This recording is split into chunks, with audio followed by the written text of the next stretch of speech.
Premier bâtiment construit depuis la création du cercle aérien de Belfort, courant 1934, le hangar Bessonneau a vu le jour la même année.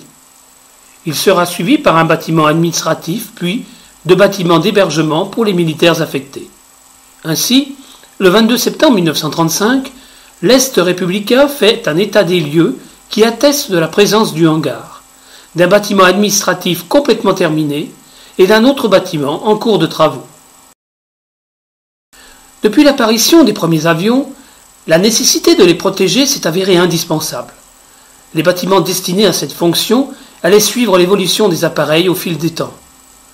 À partir de 1901, Julien Bessonneau va transformer sa petite entreprise de cordonnerie d'Angers en usine de fabrication de hangars d'avions en bois et toile. Ils furent aussi exportés en Grande-Bretagne, au Canada, au Moyen-Orient et en Russie. Il y eut plusieurs types de Bessonneau construits. Le plus courant faisait 20 mètres de largeur par 24 mètres de long, composé de 6 modules. Le nôtre faisait 28 mètres, soit 7 modules. La structure, la charpente et les côtés étaient en bois, selon le témoignage de M. Garret de Sermamani, la couverture et les portes en toile. Il était implanté sur la dalle située à droite du poste d'essence, où les planeurs ont l'habitude de stocker leurs remorques.